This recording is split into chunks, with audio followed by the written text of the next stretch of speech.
Omar, can you hear me? Yeah.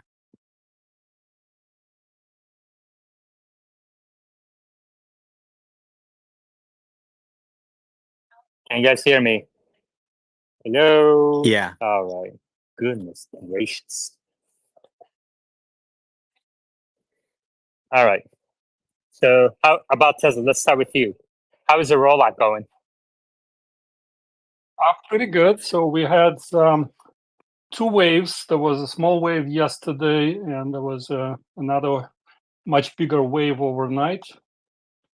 So this is version 1234, as Dirty Tesla called it. I like that. It's 12.3.4. So basically, from what I'm seeing, is outside the VIP group of early access customers, it's primarily going to Model S and Model X with the the legacy version of those cars with the vertical display, and also the new Model 3 Highland. So those cars have not been eligible for V12 until now. So this is the first version that is going to those cars. And it looks like it's primarily focused on them. It's like predominant with just a few exceptions. According to Tesla Fi, it's going almost exclusively. So probably this is the main focus of this update, but very well could be some other changes and improvements as well. So I haven't received it yet, but because I don't have those cars, but maybe Omar can give us some information about what's going on. Omar, would you like to give us some information about what's going on? Going on with the rollout, or I thought you got it on one of your cars, yeah, right? yeah, I got it on both of my cars. So I'm a little bit distracted today because one of our friends is kind of losing their mind, but um, the FSD update is pretty impressive. I tried it on my dad's Hardware 3 Model S last night, and it basically drove me around LA for hours in rush hour traffic without making any safety critical interventions at all. The one intervention I did have was there was a left turn lane, and the left turn it had to take was actually like 400 feet ahead, but it got in the left turn lane early and then it kind of couldn't get out. So I had to go make the left turn myself. But other than that, zero safety critical interventions, zero interventions of any kind for the most part, and just unbelievably human like. Just little things it does.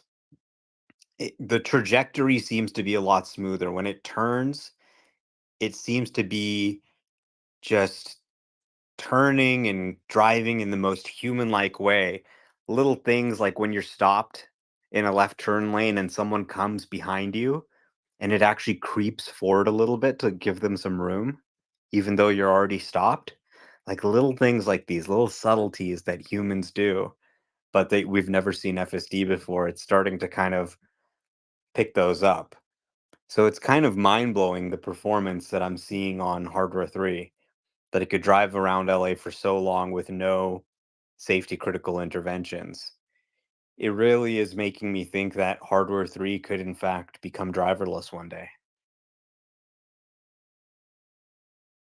You had several versions in V12. So do you? I know there are some features or some specific improvements, but other than that, do you feel like it's a march of nines already?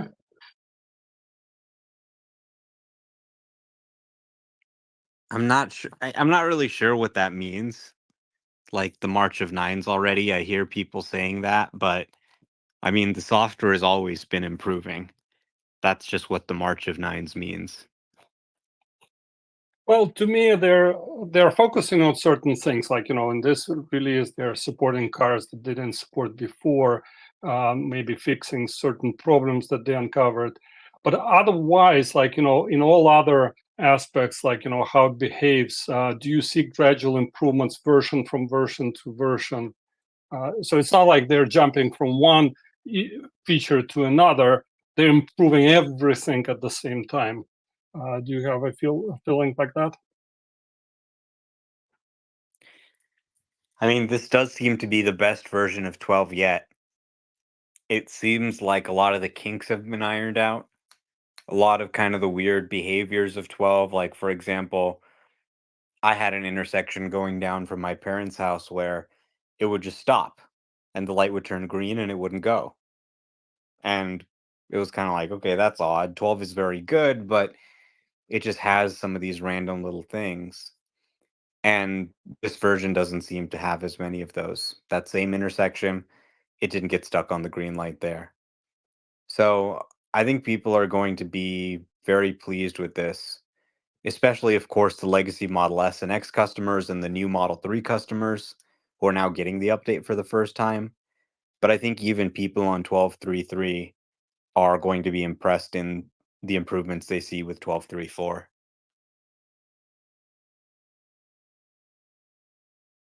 Yeah, I honestly don't get the reference either about Tesla, to be honest with you. If the question is it feature complete, I don't think it is yet, right? It can't do certain things, like you can't reverse, you can't do 3-point turn, these are basic things. And you can see on edge cases list, there's a bunch of things that you can't do. So I think March 9 is more of a general term. Like, is there a start or an end? I don't think so. Tesla 420.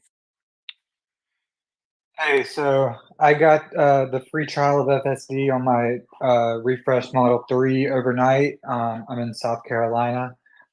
My first 3 drives were no intervention. However, when I got on the interstate, it seemed to make a couple just sort of just random lane changes that I didn't think it really needed to make. Have you noticed that at all, Omar, or have you tried it on the interstate yet? Highways are still on the old stack. And it's definitely getting to the place where it's now very noticeable that the highways are the old stack. When I was on the city streets with FSD 12, the feeling you get is just one of comfort because it's just doing everything right. So you just feel like, okay, you're feeling very good about things. Then I get back on the highway and it's a very crowded highway in LA and it's struggling to get out of the lane, the far right lane, so that it doesn't exit the highway. And I'm like starting to sweat a little bit. I'm saying, okay, is it going to actually get out in time before the lane ends? And I have to like go in a completely different direction. And it finally made it out, but I was like, phew. And I realized, you know what? Like the city street stack never does this now. It's only when I go back to the highway that I feel this kind of stress. And, it still pulled it off, but you can definitely tell that the old stack just doesn't give you that level of comfort. So it's very quickly just completely eclipsing the old stack. And some people have tried the new stack on the highways.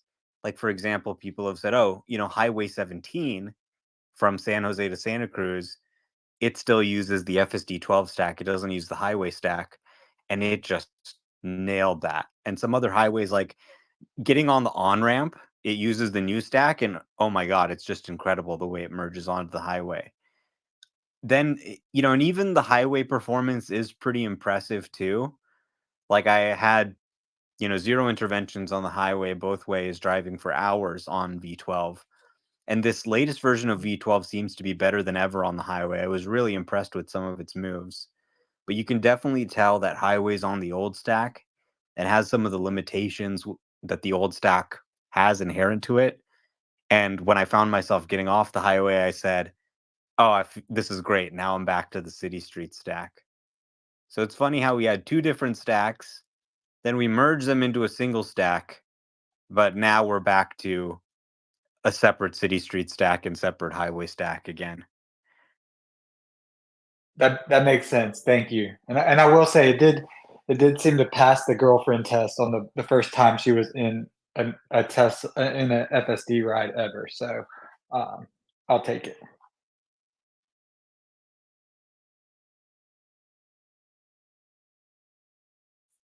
Elon just posted a post on FSD. Did you see that, Omar? No, I didn't. What did he say? He reposted somebody talking about how FSD saved their life. So I'm gonna pin that post up here, and I need someone to read it. You can read it if you want, Omar, but if you're busy, I can have someone else, maybe Trevor 420 can read it. Sure. Yeah, I think I saw this before. Let's see. Okay. My crazy true story. On April 1st, Tesla unlocked full self-driving for all vehicles in North America. In a moment of dire need at 2 a.m. the following morning, I found myself grappling with severe dehydration and a blood glucose level of 670 due to a malfunction in my insulin pump. With no time to spare, I turned to my Model Y for assistance. Engaging the new full self-driving feature with a simple double click on the steering column stalk, I was astounded by the results. Without any intervention, the car skillfully navigated the 13-mile journey from my home to the VA emergency room, offering to autonomously park upon arrival and let me seek immediate medical attention.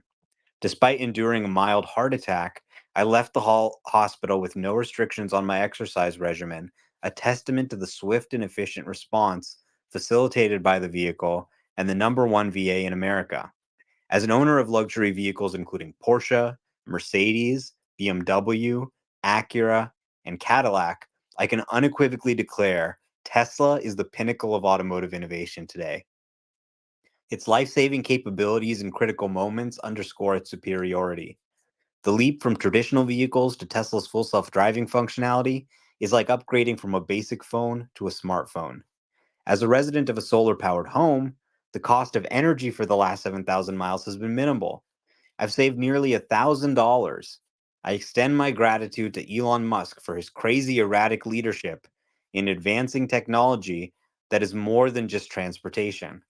As someone who shares Elon's place on the spectrum, I am particularly appreciative of his commitment to excellence and innovation. He has profoundly impacted our world and personally impacted my own. Thanks, Tesla, and thanks, Charles George, VA Medical Center team. That's amazing. Habib, as a medical doctor, what do you think about that? That's a great story. Many times people are having medical emergencies for a variety of reasons. They're not able to call 911. So many times I see patients, they come in through my emergency departments, and in taking their history, we ask them, how did you get here?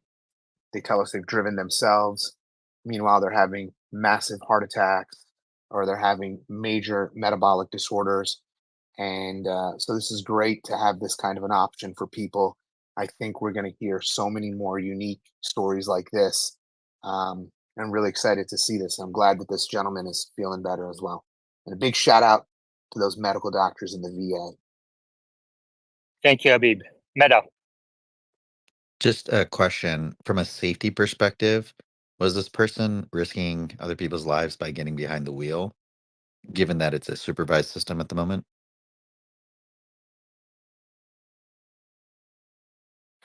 I mean, he sounds like he had a malfunctioning insulin pump.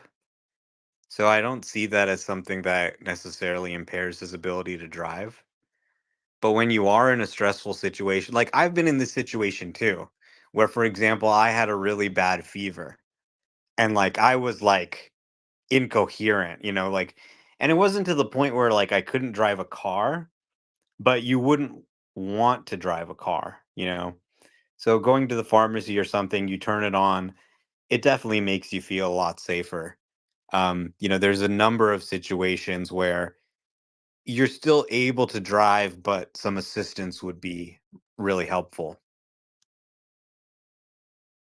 Habib and then Penny.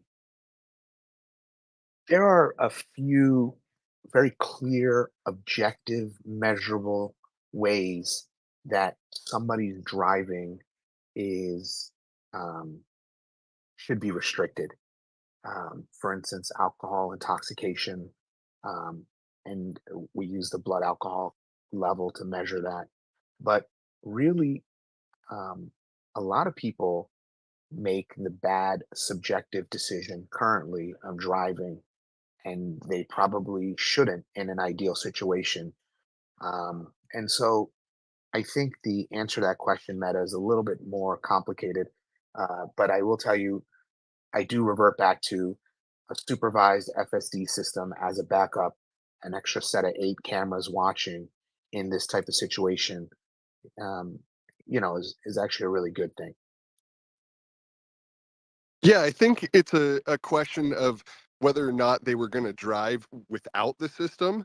And did this materially make it a safer journey or not? I would not like for someone who otherwise wasn't going to drive to get behind the wheel of a supervised system and expect that it's going to get them where they need to go.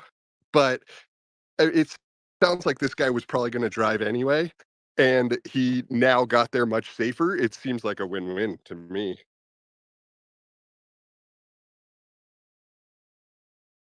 Meta?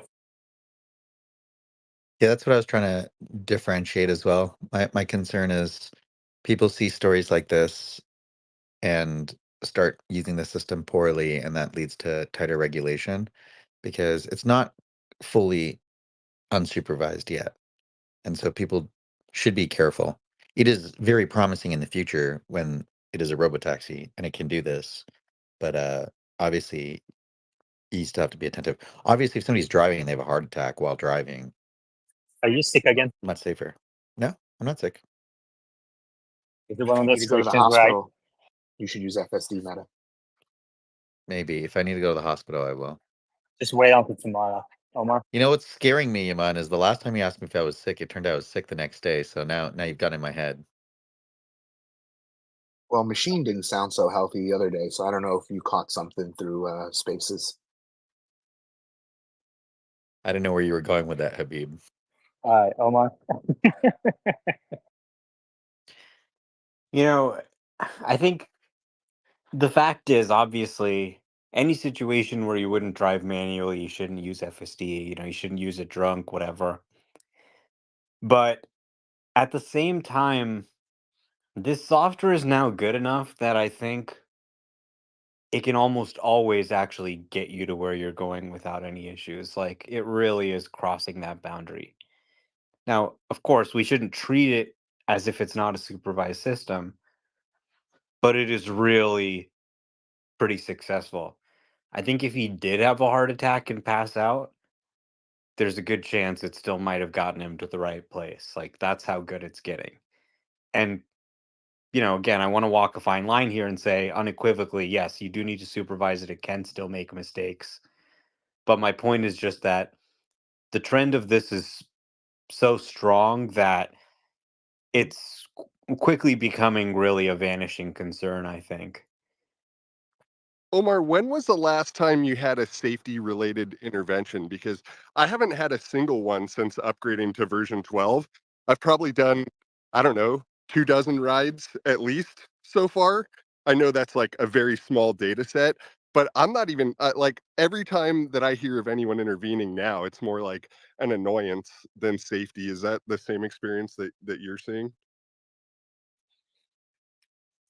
I drove probably 150 miles in 4 hours yesterday, and I didn't have any safety critical interventions.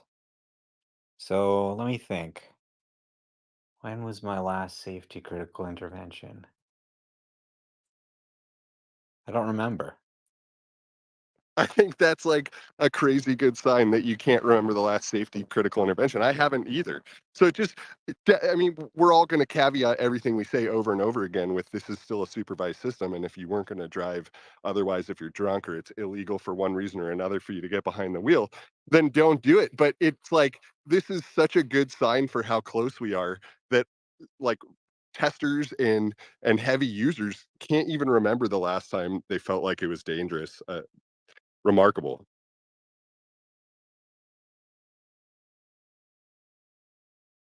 Habib, no hands mode, guys. No hands mode. So, this is getting a lot of traction, this story, and these are some really good questions about when you should drive and supervise. I just want to share one quick story about my 76-year-old mother-in-law who we gave her a Model 3, and she had cataract surgery a few years ago, and she just doesn't feel comfortable driving in the evenings. And now, since we got FSD on her car. We spent a little bit of time training with her, and now she's leaving my home to her own home in the evenings. And she uses FSD every time she comes here. And she probably comes at least 3 to 4 times a week to my house. And it's about a 30-minute drive. And it's all suburban roads in central Jersey where like we don't have a lot of street lights and stuff like that. And she's supervising the vehicle. And I see that it's literally given her, like, quote unquote, it's given her life back to her, her independence back to her. She's much more comfortable going from place to place. And I think we're going to see a lot more of that. There was a post that was getting some traction a few days ago with a gentleman who has polio. He's unable to use his lower extremities, his legs.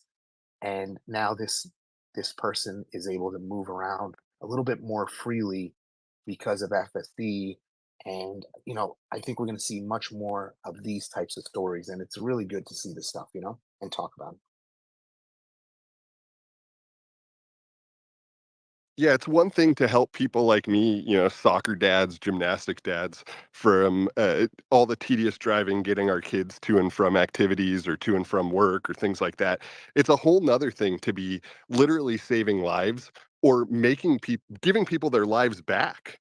Right. That story of the man with polio was great. I mean, he said that it's already a better driver than him, and I would unequivocally agree. I think FSD is a better driver than me in like 99% of cases, and it's just a little hesitant every once in a while. But if you're talking about from strictly like a danger perspective, I put myself in way more danger driving manual than FSD ever does. And I think it's at least an order of magnitude more. I would be shocked if it wasn't. I mean, the system is so safe. All right. Meta, have you been seeing any videos that kind of pique your interest on 12.3.4 or 12.3.3? And but before that, I want to kind of just revisit this idea that the pace of releases indicates the pace of progress is increasing. Do you agree with that statement? I think the pace of I would progress. I would appreciate it if you just start with a yes or a no and then explain. Yes for V12. Oh, interesting. Okay, Not keep going. not for like 12.3 to 12.4 or 12.3.3 to 12.3.4, but from like between the last major revision and the current major revision, it's very clear that the pace of releases has increased. So the pace of progress we see in V12 will be faster than what we saw in V11.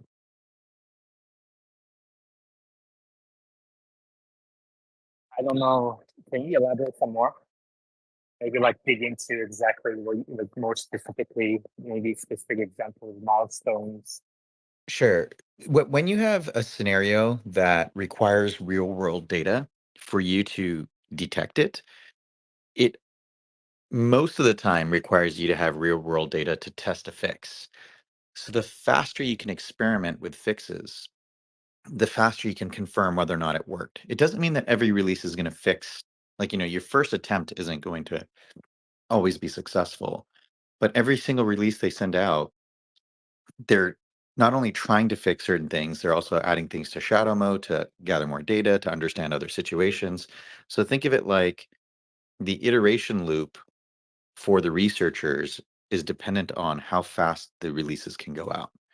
And speeding up that release loop, there's a counterbalance. You need to have it be out there for long enough to collect a certain amount of miles for each of these iterations to be of value. So that's partly why they also have to counterbalance it with getting more people driving.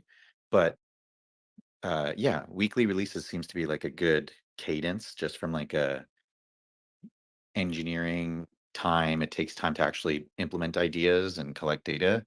I don't think they need to go any faster than weekly, but yeah, the closer they're sticking to weekly or even bi-weekly, I think that's a really positive sign. Meta, as we march Just one through. second. 1 second. So let's say, for example, that in the next 3 months, we get weekly releases. And then in a second scenario, in the next 3 months, we get bi-weekly releases. How comfortable are you concluding that the first scenario indicates faster pace of progress? I don't think weekly or bi-weekly would be the difference, but if we saw like weekly versus monthly, that'd be a pretty big difference. Okay, so if it's weekly releases versus monthly releases, you're comfortable saying the pace of progress is faster with the first scenario? Correct. Okay. The reason why I'm saying it this way is even if you target weekly, you probably hit weekly, 70 to 80% of the time. So every now and then you're going to have a week where you miss a release. And that's part of the natural way development occurs because they catch something early.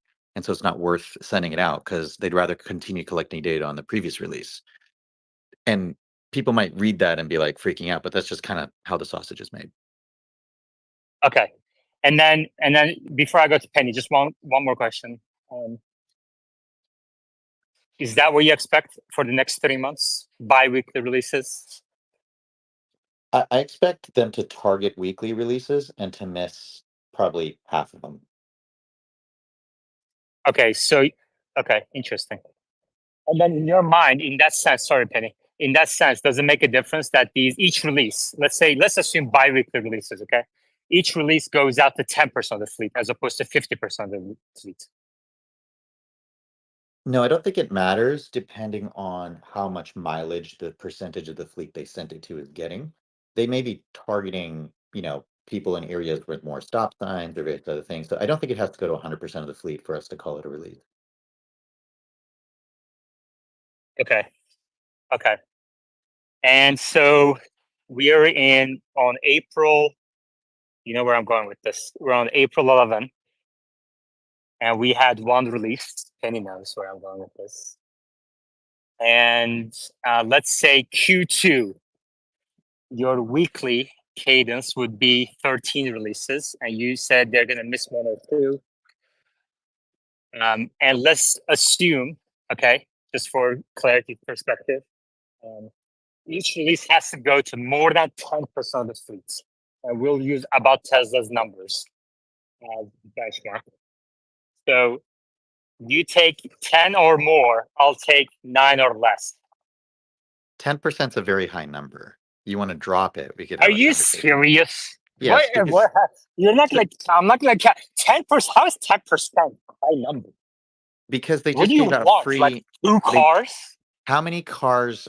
What percentage of the fleet is old Model S and X? Well, the old Model S and X getting fleet updates now. The entire fleet is getting updates now. Right. Old Model S X, Model 3.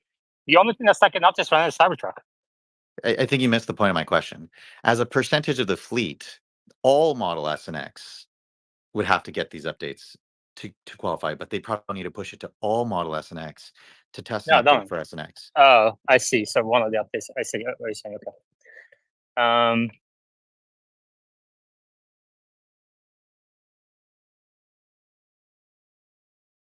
5% is my minimum.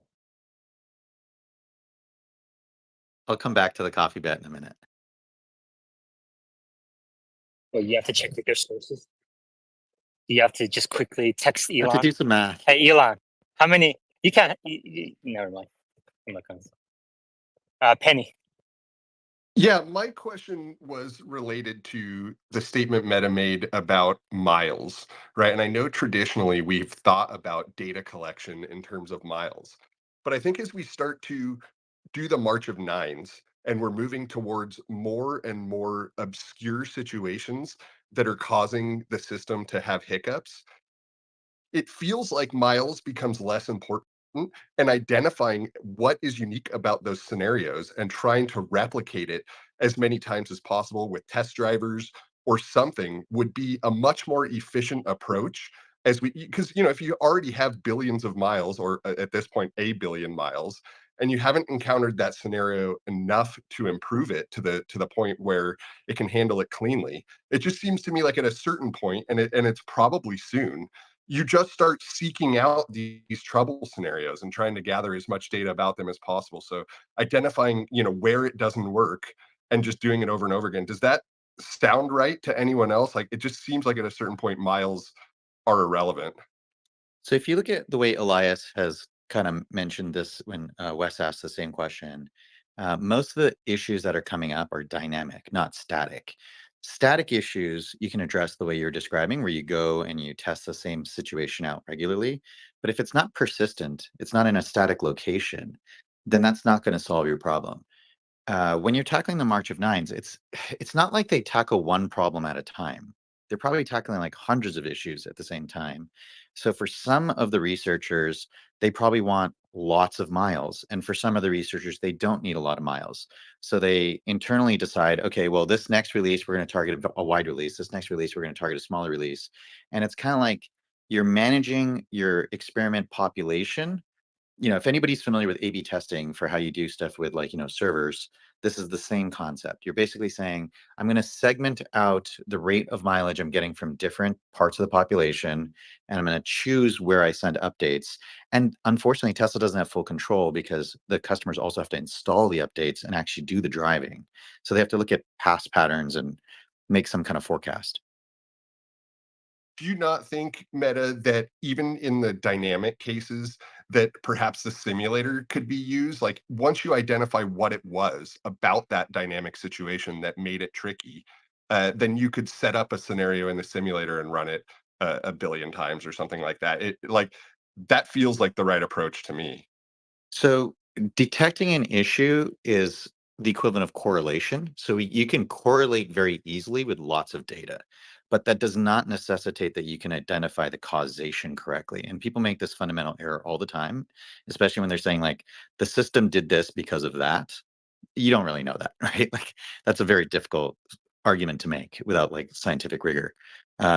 So the complexities of physics is high enough that I would argue most of the time it's just easier for them to just push it out and see what happens and iterate versus to spend the time building out the details in a simulator. If it's going to take you 2 or 3 weeks to build out the functionality in a simulator, you might as well try 2 attempts at just shipping it. What if it's a scenario that's dynamic enough that it has happened infrequently, even in the billion plus miles already logged? That's where so you're now talking about like the 7th or 8th nine, not the first 2 or 3 nines, right? So the approach will change as you get to the extremes, but they're not there yet.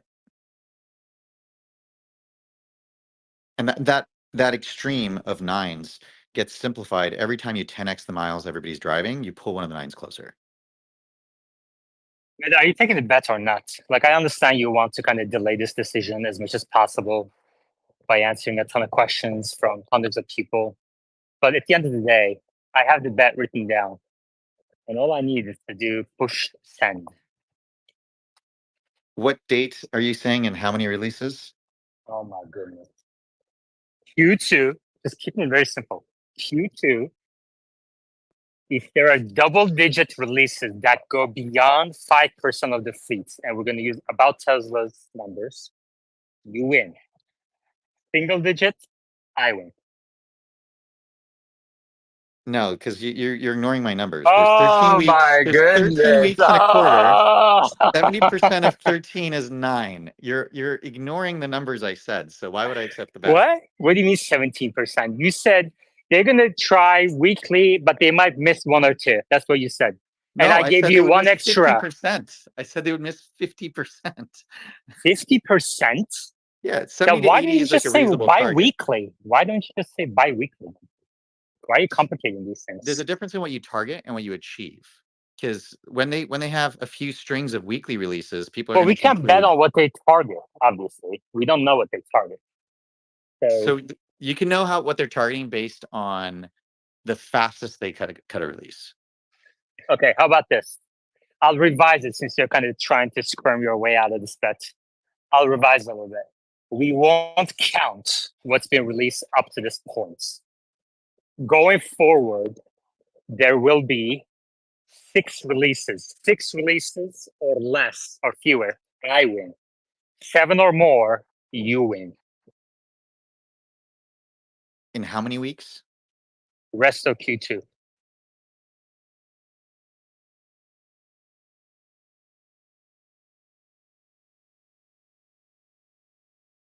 So Look, in 10 weeks, Meta, you really you hold need on. to make these decisions by yourself instead of texting Elon. No, so the As answer is well, no. the more you text Elon, the slower the progress is gonna be. Okay. You're basically saying in 10 weeks you expect 6 releases, and there's a release that's rolling out right now that doesn't count. So really, effectively 8 weeks. You want me to take 6? You're ignoring the percentages every single time. Well, the only thing I'm ignoring is the fact that you can't count. There are 13 weeks, and there's 11 days in the quarter. So I don't know how you got to 8 weeks. Well, you got to remove 2 weeks for the release that's going out that you're ignoring for 12.3. No, 11 days is not 2 weeks, sir. There are 7 days in a week. 2 weeks is we're about to lose half of our audience if you keep bickering. Just take the bets. Put your coffee. Listen, put your coffee where your mouth is. Why do you take the under, Yaman? Because I want to win. Who cares how many releases there are? How is that relevant? Yeah, but what's relevant is that this space needs more coffee. Okay, we need to put our mouths where the coffee is. Okay, I understand coffee prices are surging, guys. I understand, but you guys make a lot of money in the stock. You can afford to buy me some coffee. Okay, so why don't we just pen this bet, Meta, so we can move forward with actual discussions, and instead of pissing Omar off, we can just make him happy. You proposed 3 bets that mathematically didn't correlate with what I said. Bullshit. So I'm not going to accept. Oh my gosh, you're dropping below to machine level of nonsense. Anyway, we're gonna settle this in DMs. Omar, what do you want to talk about instead? I don't know. Like I said, I'm kind of distracted. My friend just said some voice was calling him, and he got in his Model Y and he just started driving into the desert. And yeah. So, I mean, is there anything we can do about it? What do you think? Any way we can help? I mean, if maybe there's a mental health professional in the audience. I don't know, but I think we could probably just talk about Tesla. But I'm just kind of thinking about it. I'm like, where's he going? And I have his Tesla, so I'm literally watching him through the Tesla app, like seeing where he's going. It looks like he's headed to Flagstaff, Arizona now. He was in Utah this morning. It's like, what the fuck is this guy doing? Oh, bring him into the space. Send him the link to the space. We'll take care of it.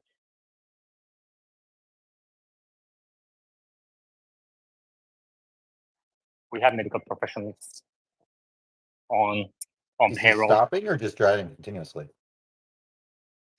Well, he's stopping to supercharge.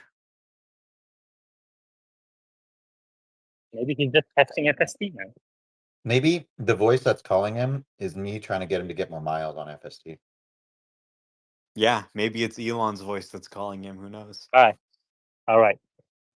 Mental health is a serious issue. I don't need to joke about it. And I hope that your friend feels better soon. Speaking of mental health, machine's trying to come up, but he's having issues. Caleb, go ahead.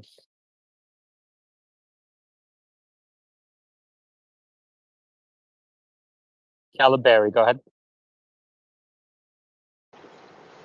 I didn't mean to change the subject or anything, but I Uber on the side, and I I just happened to be the case, drove 2 Tesla engineers, and they were talking back and forth, and I was trying to queue in, and after I listened to the conversation and was just absorbing, I spoke up a little bit, and I was like, do y'all work for Tesla, and are y'all data engineers, or do y'all happen to work with compute and managing data centers? And they immediately shut down, and they looked at each other, and they were like, we need to be really careful what we speak from now on. I forget that so many.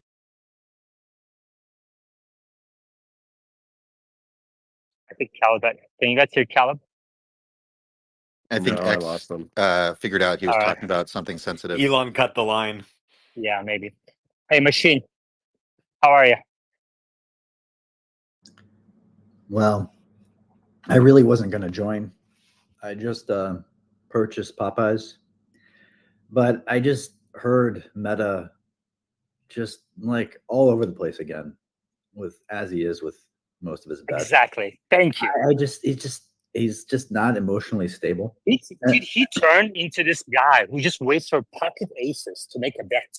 And I'm You know just what? thinking back to the fact that this man bet that Tesla would essentially be at like 100,000, not explicit this number, right? But like 100,000 miles per critical disengagement, something that's useful for L4.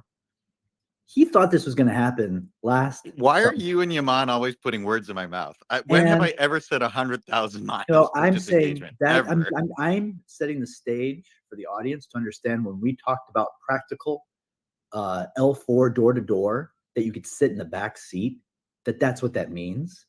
That's And not what that means. because you keep trying to change the Exactly. conversation. Exactly. I agree. Exactly. So now, Can I just make an announcement? Just make an announcement. So Meta and I will probably make a bet on this. Okay. If you think Meta will win the bet, give me if you think I'm gonna win the bet, give thumbs up, audience. Okay. If you think Meta is gonna win the bet, scroll up to the top of our screens and sign on for Patreon so that I can buy him coffee later. Go ahead. so now it's April 2024. He's still hanging on to this idea that, because Wes and I bet that maybe by the end of this year, it would be a timeline, a more appropriate timeline. And so the halfway point was May, I believe May. And he's still hanging on hope that by May, this is somehow miraculously going to happen. I mean, let's sit back and look. There's been significant progress, but now the critical disengagement rate's about 300 miles per critical disengagement.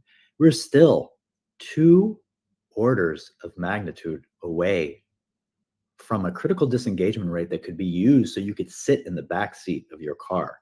And he's thinking this is going to happen in a month. And he's obsessed with these releases. You two, both of you, are really obsessed with these releases. Is it going to be every week or every other week? This is like... That's not true. Not true. Not true. Not true. Not true. Untrue. False. False. False. He's upset with it. He's obsessed with releases. I'm obsessed with coffee. I just want to drink coffee. Machine, where'd you get that 300-mile number? That's just from the FSD beta tracker.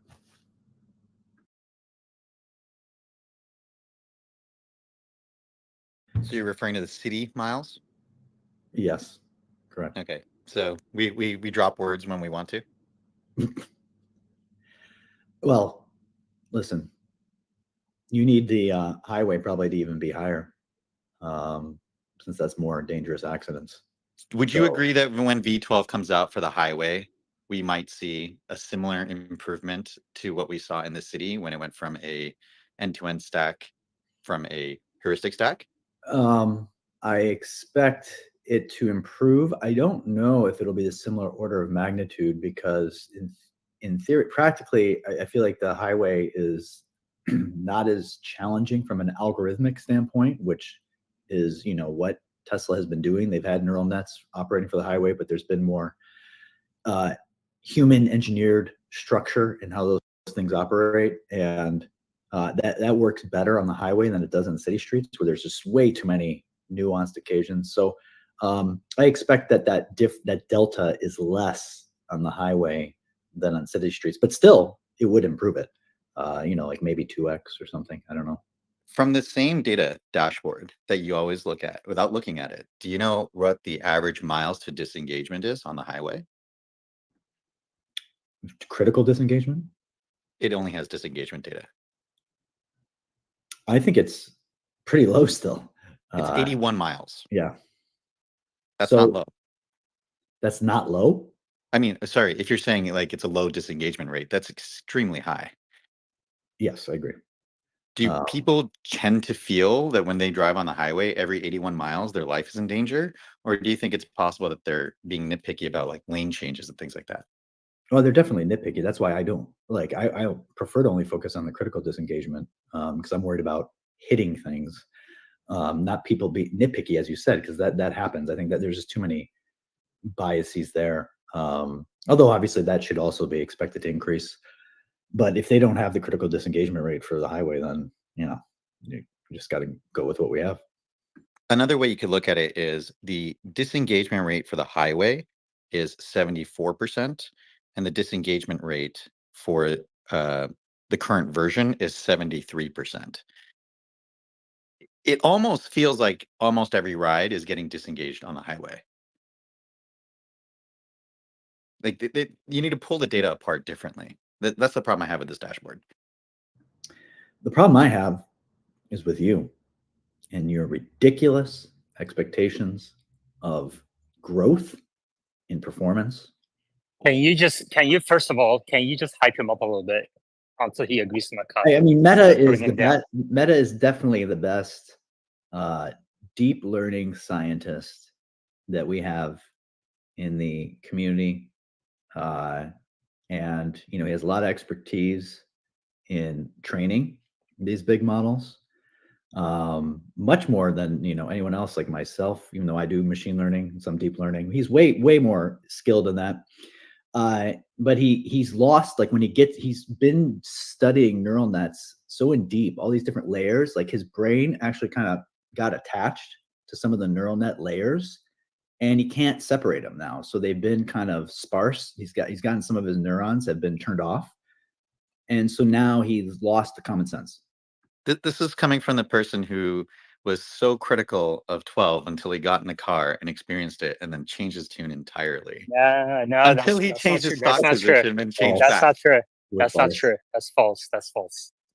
He was very excited in the car, but he did not change anything about his forecast after that ride. I didn't say his forecast. I said his tune.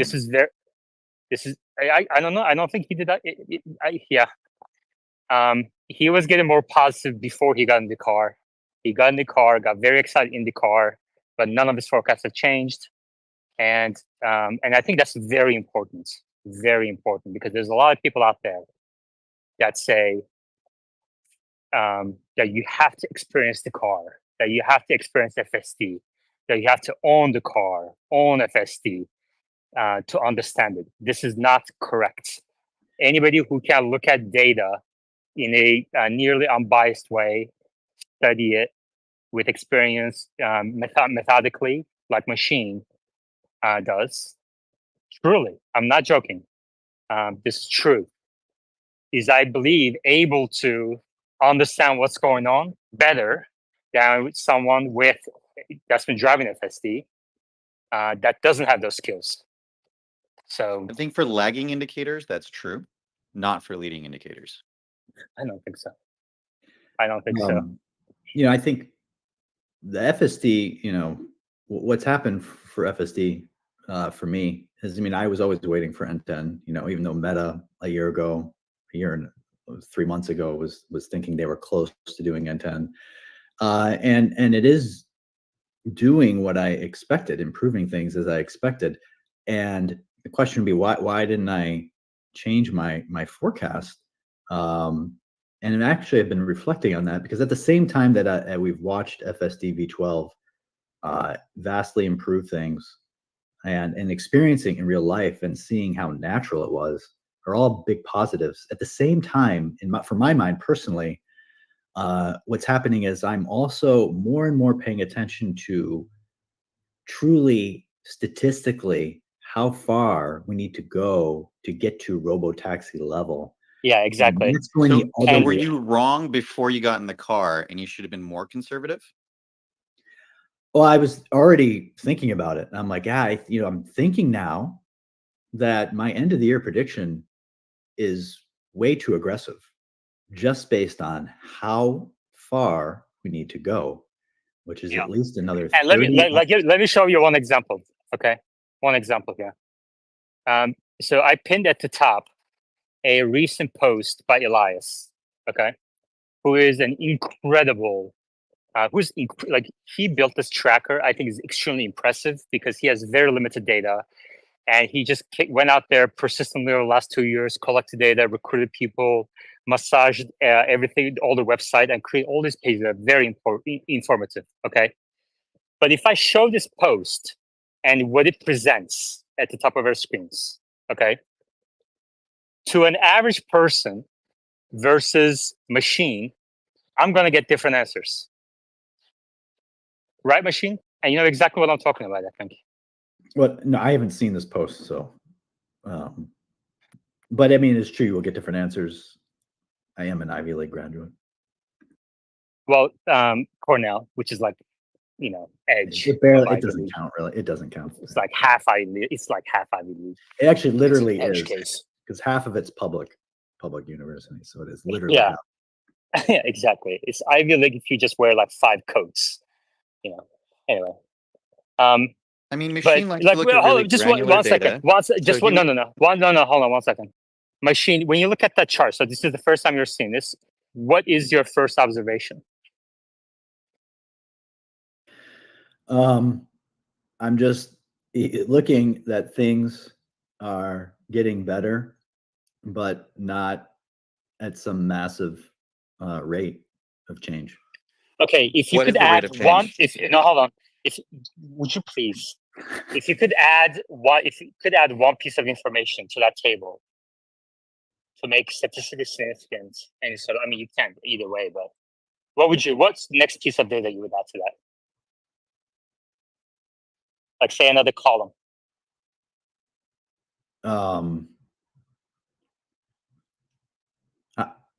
First of all, I need to know the number of people in each column, or excuse me, each row. Miles to critical disengagement, percent of drives, knowing disengagement, percent of drives, no critical disengagement. I mean, I always prefer the percent of drives. Yeah, I mean, that's true. I agree with that. But like those miles to critical disengagements are averages, right? What's an average without standard deviation? Absolutely, yeah. If For you sure. don't have fucking standard deviation, what does That's that why I mean? mentioned. That's why I mentioned. And honestly, I think standard deviation is a better metric to add on there than number of people, because Come number on, of you people disproved isn't your going to give point. you. right. You It's disproved gonna be machine related. just disproved your point, because in a previous post, that's the criticism I was giving, and you were trying to get machine to say it, but he didn't say standard deviation. He didn't say percentiles. He didn't look for proper data. Well, he says the he's rate got of change. listen. Wait. He says the rate of change is not massive, and the percentage of But no disengagement but goes from 8% listen. to Meta 25% change. He has chicken in his mouth. Okay, like you can only expect half performance from somebody No. who's also eating Man, chicken. machine, your mom is doing a good job keeping him on in tow. So the thing is, what's different between me and you two is that you're obsessed with the details and I'm not, because I think if I obsess with the details too much, that I lose focus of the big picture, right? And that's why I keep going back in terms of this tracker, is that the big picture is those numbers you see in those columns, the miles to critical disengagement. When we want to get to robotaxi, those numbers have to be at least 100,000. So my argument is, sure, you can add, if you want to study the details, the standard deviation.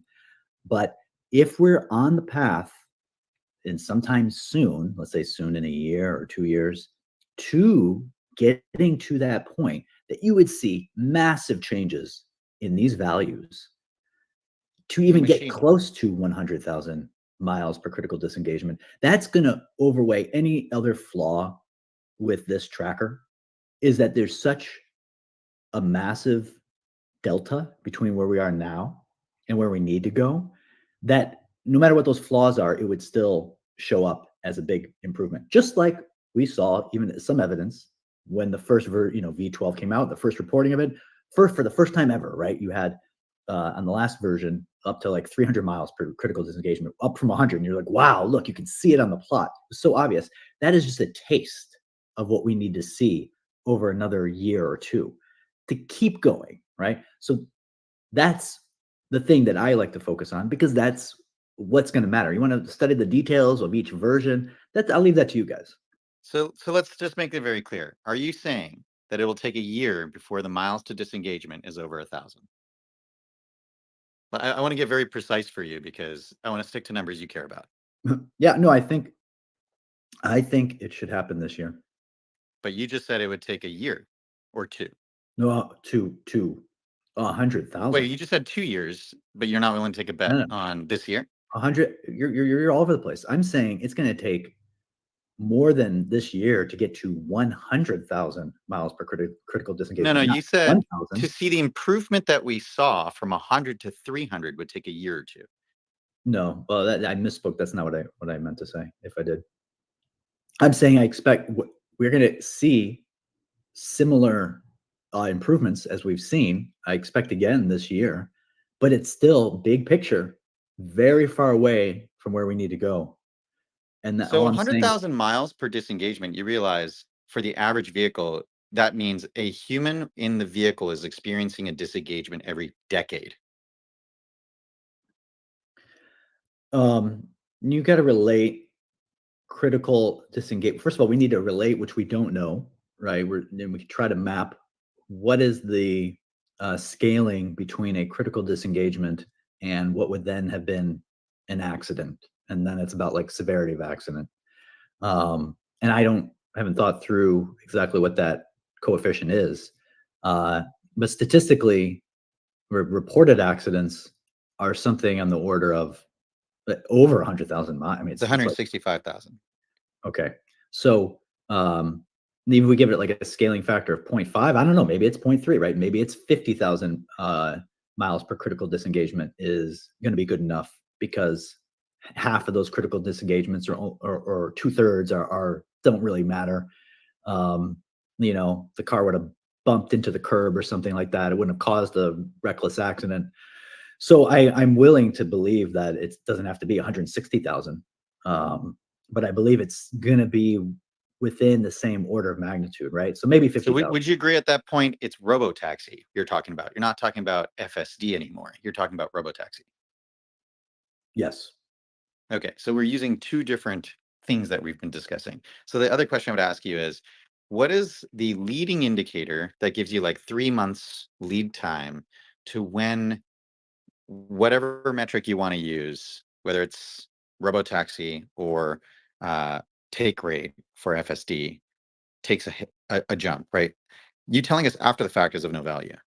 Yeah, I think the one I've been saying for like the last year is when, and we can pick what exactly the threshold is, but like when all the YouTube videos you see on a certain version, there's no disengagements for like a month. And you'll see that before this even shows up on that. No disengagements or no critical disengagements? No, excuse me, no critical disengagements, right? That basically you don't see any, literally any. So the problem with that argument, in my opinion, is people are out there trying to find critical disengagements because that's what gets views, right? So in order for you to say that there would be none for a month, that would mean that there are 0 disengagements that anybody can reproduce at all with a camera, because if they could find even one, they'll get all the views. Yeah, I don't want to speak in absolutes, like it has to be 0, like conditioned on the likelihood of the difficulty of the task. But I'm just speaking in terms of orders of magnitude here. If we're expecting 1 critical disengagement on average for a functioning software on the average sort of distribution of routes that people will drive, 50,000 miles in 1 month of YouTube videos. I don't even know. We tried to do the calculation. How many YouTubers are there? How many miles are they driving per day and posting videos? Like, how many miles are we getting there? And doing that math basically to approximate. And I'm just saying that is going to be, more. That's not a leading indicator, right? I mean, it's more real time indicator of the current performance. And I think that's going to be the most leading indicator. Obviously, people could argue for their own car that they follow closely, that they could learn from themselves by driving it when they think it's ready, because it's literally not failing for them at all. But I think statistically, that's still not as strong, because one person obviously doesn't drive many miles and also has predefined routes by where they live, where it may perform better. So, and then in terms of prediction, like beforehand, I think I'm not sure, other than, Dude, half the audience is sleeping right now. Thanks, guys. Thank you very much. You're really helping my engagement numbers. Meta, where are you going? Go anyway. What? Come go. on. Sorry, this is the time. All right, I'm gonna chase you down for that coffee. Dale says he's gonna start with buying me cheap coffee. If you'd like to buy me cheap coffee, sign up for the Spaces tier. If you'd like to buy me a nicer coffee, sign up for the Tesla tier. And the Tesla tier gets daily summaries of posts, analysis out on X. Joseph. 100% anecdotal here. Between my primary job and my Uber side hustle, I drive between 40 and 45,000 miles a year. I subscribed to version 11 FSD January 16th and have been using it every day since. I'm on 12.3.3 now. I have yet to have a critical disengagement on the highway. And I am not one of those that lets it ride until the very last second. I'm fairly cautious. Every disengagement that I have had has related to pathing or it choosing to wait until 0.5 miles to get into the correct lane. So there's a massive humanity in my way and I need to force my way in. All right, Street, thank you, city Joseph. driving, different, but city, 0. 0 over how many miles you said? Since January 16th, we're probably talking somewhere between 12 and 15,000 miles. Machine, what do you think about that? I mean, he's talking about the highway doing well, but the highway's not even V12, and we know that it's not at the level yet for overall in aggregate across people. Although we don't have the statistic for critical, I guess the FSD beta tracker doesn't have a critical disengagement rate for the highway. So I don't even know. I don't know what it is. It's certainly not 50,000 miles per critical disengagement for the entire fleet, but I could believe it's much higher than city streets. Okay.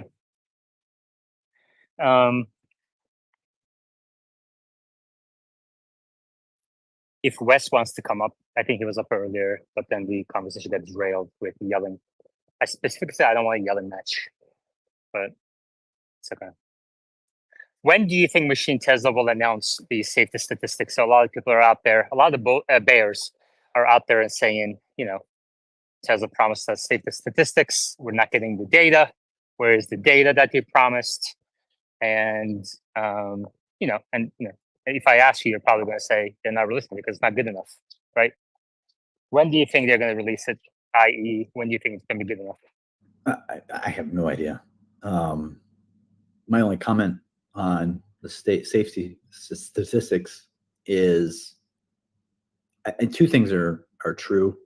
I think bears are correct in the standpoint that from a statistical standpoint, Tesla's reporting is not clean statistically because they're not doing proper conditional probabilities controlling for the type of driver and the type of road to truly compare apples to apples, which they could do because they have that data. So it doesn't give you the highest confidence in terms of like how well it's performing.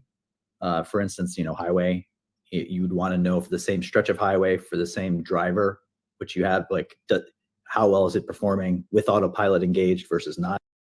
They could do this. However, the bigger picture is, what bears and these people have been claiming for years is that these systems are dangerous because of autonomous washing. This idea, that the driver's going to be more distracted and then ends up causing more accidents. And we simply don't see that in the data. That would, even if you didn't control for these things cleanly, that would show up. If there was such egregious higher accident rates, like with FSD beta, it would show up egregiously, right, in the data, and it's not. So, I think that's where I'm at. I think it does help, even as a assistive device, does help make things probably a bit safer. Exactly how much, I don't know. I don't trust the report, but it's definitely not reckless. Well, Wes keeps coming up, and then hears what you have to say, and then jumps back down. Did you notice?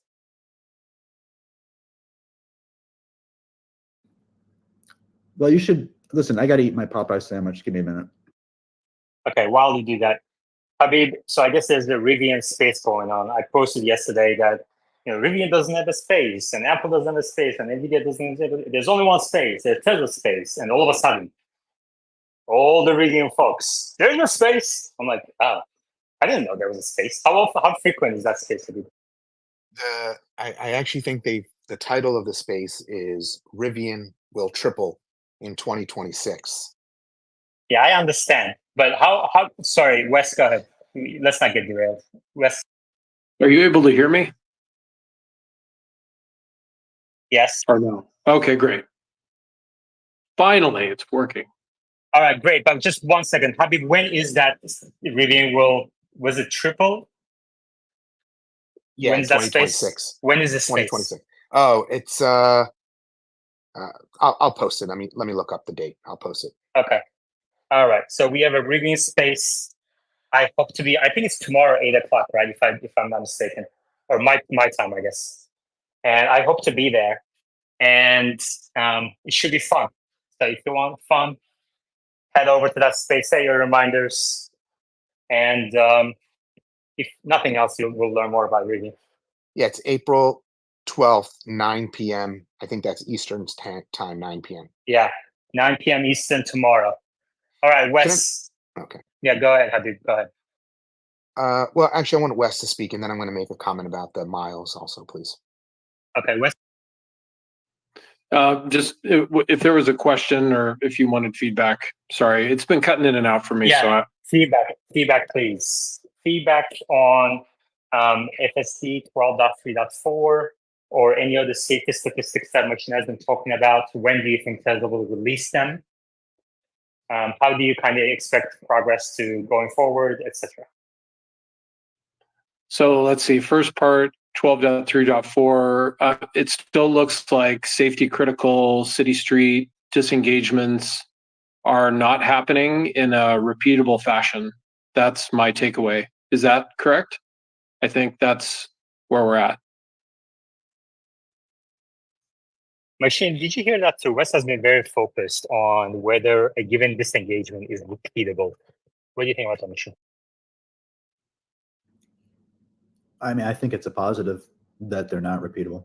I think it's indicating the software is learning a more generalized sense of the world and how to drive, and not dependent on quirks or failing because of quirks in map data. So I mean, overall, I do agree that that's a good positive. Yeah, that's kind of the basic fundamental thing. Can you explain for the audience what does that mean exactly, repeatable?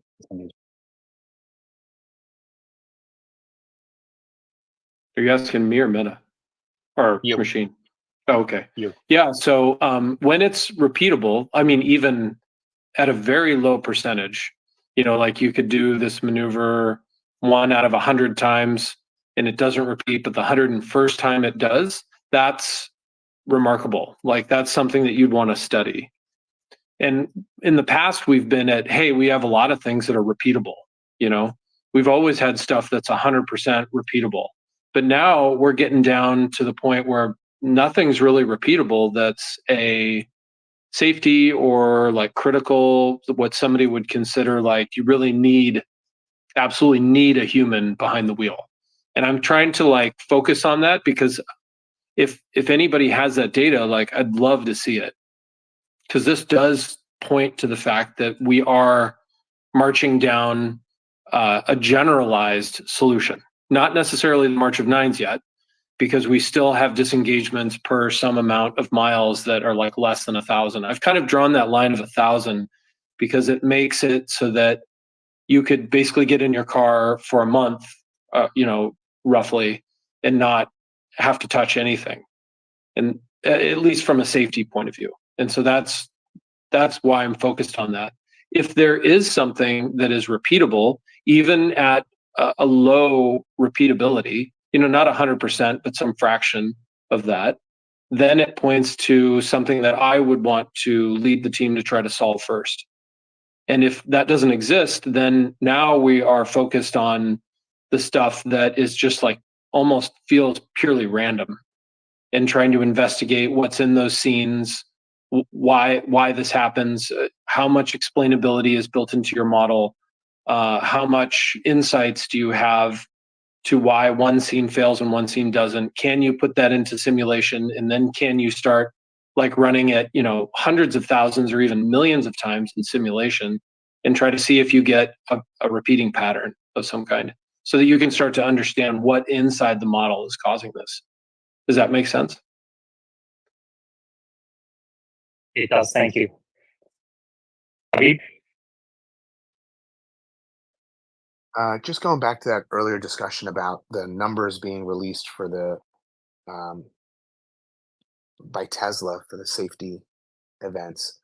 I think one of the things that we don't have enough data for is calculating an accurate risk reduction. And I think we need more miles than we have right now.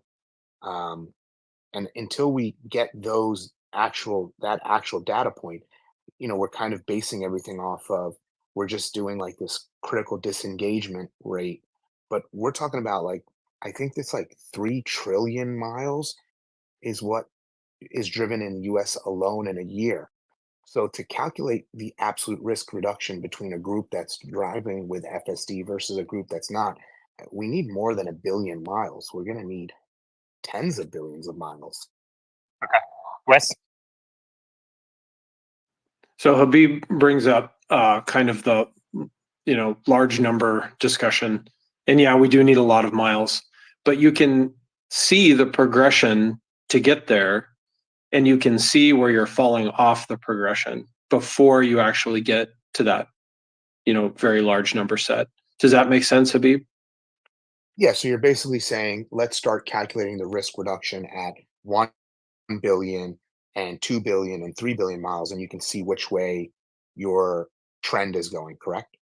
Yeah, well, maybe even at a more granular level, just take your experience with the software and see how long you can go without what you would consider a human has to take over in order to stop something bad from happening, like a collision or hitting a curb or breaking some kind of law, traffic law, that type of thing. And it would be, honestly, it's any traffic law that I would, in my definition, I would consider that a critical disengagement, because the vehicle can't be breaking laws. Like that's not okay. So as Tesla takes over liability of the driving experience, they can't be breaking laws, because that'd be bad, right? You have cops pulling them over. And not only that, but you can audit the data and see that it is or isn't breaking law. So there's that. But I would be more granular and say, hey, what is my experience like? How often is this happening to me? And if it's not repeatable, like in other words, you go a month and let's say you have 3 or X number of disengagements, did they all happen at left turns, or did they all happen crossing multiple lanes of traffic, or were there certain speeds involved? What is that pattern? And that's kind of the thing that I think we can start focusing on, because nothing's really 100% repeatable anymore. It doesn't happen in the same geographical location, like very, very specific lat long, very, very specific scenario where you're making this left turn, this unique left turn, and this thing always happens, or it always fails, or it's happening at such a high percentage rate. I do not feel confident, letting this thing do it on its own. I just don't think we're there, but that's where it starts. And each one of us can kind of contribute to this, because in the aggregate, you can see that you're on the path. Individually, you can also sense this, because like we're humans, like we know what it's like to drive and to drive safely. So I still think we can glean that pattern or that path, from our own drives. I hope that helps. Yeah, I do agree with what you're saying, and I think that does make sense to some degree, but that really brings in a lot of recall bias from us when we're talking about our drive experience. For instance, most people will gauge a drive from point A to point B as a successful journey if they've gotten there alive and without an accident. But I think the reality is the majority of drivers will commit a magnitude of traffic violations that they may not recall or personally put a lot of weight in, whether you're going a little bit over the speed, or you roll through a stop sign, or you make a right on red without coming to a full stop, or maybe you even got honked at and you just can't recall it because, I made it to work this morning and I'm alive. So you think your drive is perfect and you think that you're a great driver because you haven't had an accident in the last 50,000 miles of owning your vehicle. And so I just think there's a little bit of that. I think it's called recall bias that gets introduced when we're talking about our personal experiences. But I do agree with you as far as if we can demonstrate that variabilities in the disengagement are basically eliminated, then it does show the software is improving. But I still think at the end of the day, we need larger numbers to really, before even Tesla will assume responsibility themselves. Yeah, I agree that we do need larger numbers, but I'm trying to explain that we can see a pattern ahead of that. And that's how you know that you're going down the right path. Does that make sense? Oh yeah, and to be very clear, I'm not disagreeing with that. We are definitely heading in the right path, and we can start seeing that for sure. I agree with that statement. So we it doesn't seem like we have anything repeatable right now, and that's great. And then I would start to wonder if we have any non-safety critical stuff that's repeatable, at a high fraction. And I'm not experiencing that with 3.3. I don't have 4 yet. And I also don't have version 12 on my legacy 2017 Model X with hardware 3. So I'm interested to see that too. But in general, like, we've got this large fleet and it's driving around, and like Elias has a set of data, which is super cool. And we've got a lot of people here who have the software. So I feel like it's anecdotal, but in the aggregate, it's material. So Wes, what about this? Oh, just 1 second. Sorry. Machine, do you agree with that? If you get a lot of anecdotal data, let's say from this space, dozens of anecdotal notes, and maybe call it hundreds, including X. Do you agree that is material? I'm sorry, I missed that. If we get a bunch of data, If you get dozens of people or hundreds of people telling you that they're not having safety critical disengagements, do you find that's material? yes. All right, Habib.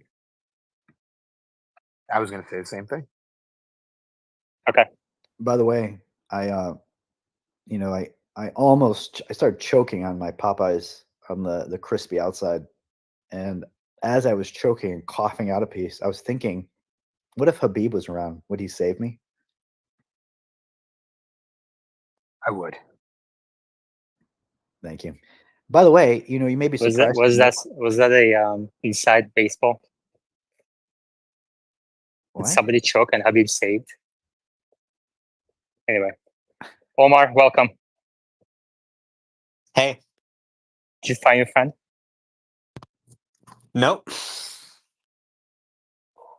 Well, All we right. know where he is, but he's just driving. Yeah. Machine, were you going to say something else? I was just going to say, you may be surprised to know when I was inside the Popeyes is that the clientele does not seem very healthy.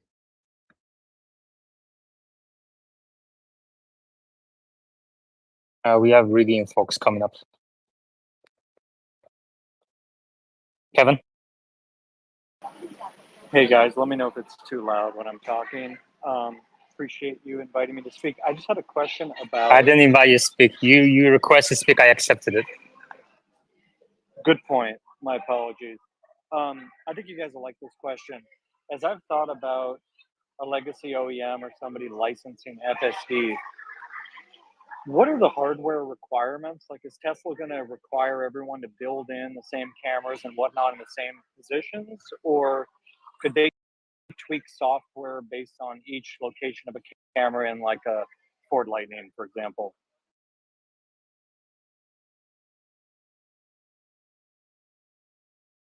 Wes? I think the simplest solution is best. So they would probably spec same cameras, similar locations. It doesn't have to be exact, and then adjust the training to those locations and spatialities. That's my quick answer. Yeah, so the car definitely needs an FSD computer from Tesla. They need to put in the wiring harnesses and stuff related to that. They need physical controls on the vehicle to activate autopilot if they don't have them already. So, probably something dedicated there. And then, of course, they need the cameras. Now, they don't have to be in the exact same place. Obviously, there's differences between the Model 3, the Model S, the Model X, the Y, and the Cybertruck in terms of camera placement, and they all run the same models. But you need them to generally be pointing in the same direction. So 2 forward-facing cameras, 2, door pillar cameras looking left and right, 2 side cameras looking back, and then at least 1 rear camera, and then 1 interior camera. So they'd probably match that spec. It doesn't have to be exactly, but most of these vehicle manufacturers, Ford and Rivian and everybody else, they already have cameras on their vehicle. So the bill of material really doesn't change all that much. It's almost costs nothing to add it. Yeah, thank you. That's helpful. I'm, before robotaxi and whatnot, of course, which I've kind of soured on as of late. This is a huge market too for this licensing, and hopefully the whole supercharger arrangements and agreements show that they can move forward with this kind of FSD licensing next.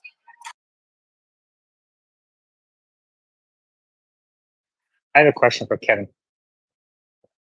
So tomorrow you're going to be there at 9 p.m. Eastern. Tomorrow, Rivian Space, right, Kevin? Yeah, that's correct. It's always a tough time for me, but that's when it usually happens. Okay, well, I hope we can get a lot of people in there. And what's the account that's hosting? It is Hilby. So it's Chris Hilby. He's out of Indianapolis, Indiana. Kind of a goofy father of 5, who's got quite the personality, and we've sort of just all enjoyed, similar topics. Many of us have owned Teslas, some of us own Rivians, but sometimes we have an agenda, but we're just super pro EV. We've all owned them for quite some time. I personally am growing very frustrated with legacy OEMs kind of bailing on this EV stuff.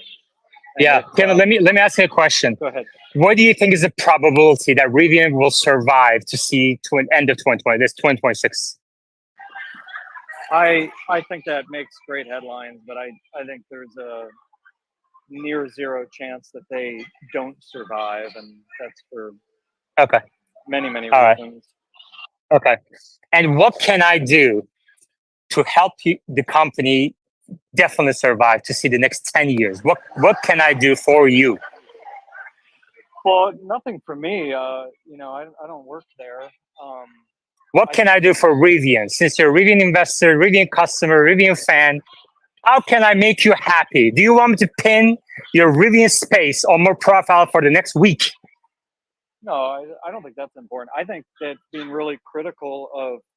I'm not critical. I think Rivian is a great company. It's definitely going to survive. Everybody buy Rivian stock. Go ahead, everybody buy Rivian stock, please. Please go, Rivian, buy stock. Let's go. What else can I do, Kevin? Well, no, I mean, I think we need to be critical of companies. Everybody trade in your Teslas. Buy a Rivian. I'm literally yelling in downtown Austin right now. Everybody trade in your Teslas. Buy Rivian. Let's go. Buy Rivian stock too. Let's go. Well, I know you're not yelling from inside your own Tesla. That's for sure. Yeah, I'm gonna buy a Rivian, Kevin. I'm gonna buy a Rivian. I will not buy a Tesla. I'll buy a Rivian. Drive around Austin. Well, if you What can't else can afford, I do? What else can I do for you? if you What can't else can I afford to do, lease, Kevin? What else can I do for you? if you can't afford to lease a base Model 3 for $329 a month, I don't think you can afford a Rivian. Oh, that's great. That's fine. So you think that if I can buy a Rivian, that Rivian will survive? I mean, if hundreds But of thousands of people buy them, then you are yes, that's no problem. you are so focused on my personal decisions that I think it's clouding your decision about Rivian. I hope that you spend more time, analyzing Rivian's financial statements rather than my own personal decisions, which you're so oddly obsessed about. No, I really wanted to talk about licensing FSD. Yeah, go ahead. So what should we do? Should I tweet at Elon every day for the next week? Please, Elon, license FSD to Rivian. Do you think that will save the company? Well, I think there's a lot of no. I mean, I think Tesla needs. Listen, here's what I'm going to do for you. Okay, I'm going to tweet for the next week, every single day for the next week. I'm going to tweet at Elon. Please, Elon, please license FSD, and I will pin your space on my profile for the next week. Okay, I will take down my own pin tweets and post your space on my profile, and I hope that it helps your company survive. So one, it's not my company, and two, you can use this failing social media platform as you choose because we all just tweet the nonsense that we care about. But I don't know. And I will even give you the last word. I will give you the last word. For the next 5 minutes, say anything you want. I will not stop you. Go ahead. Well, I would like. I will make you co-host. I will make you co-host too. Go ahead, Kevin. You're now a co-host. Say anything you want for the next 5 minutes. Everyone, listen to Kevin Molnuk talk about Rivian. 5 minutes. Go ahead. You start now. Well, no, I was going to tell you about how well Emma's doing here at gymnastics. She's just excellent. But no, I mean, I'm on your topic here to talk about Tesla because I've owned the stock since 2012. I own two of them. I'm a huge supporter, and I think Tesla has some things it needs to focus on. And that's my bigger concern because I own much, much, much more Tesla stock than Rivian stock. And some of those things are, I mean, and I do enjoy your spaces. I've been on them for, many, many months. Kind of starts to seem circular, repetitive, this FSD talk. And the issue is that it's not getting adopted by more people. And Tesla doesn't seem interested in, until recently with the free trial, getting more people to use it. Like subscriptions in Canada, for example, people are like begging for that. Or using basic economic theory of lowering the price because the adoption's single digits. They've got their own issues that concern me because again, I own quite a bit of Tesla stock and it's performed really bad the last 3 years. And I know we can all buy a share a day and think it's going to 1,000, but they've got declining earnings, probably negative free cash flow for Q1 because inventory's building a lot. Profit margins are going down. That's what I would love to talk about. This doesn't have to be, and I don't mean to make this a topic about anything other than Tesla.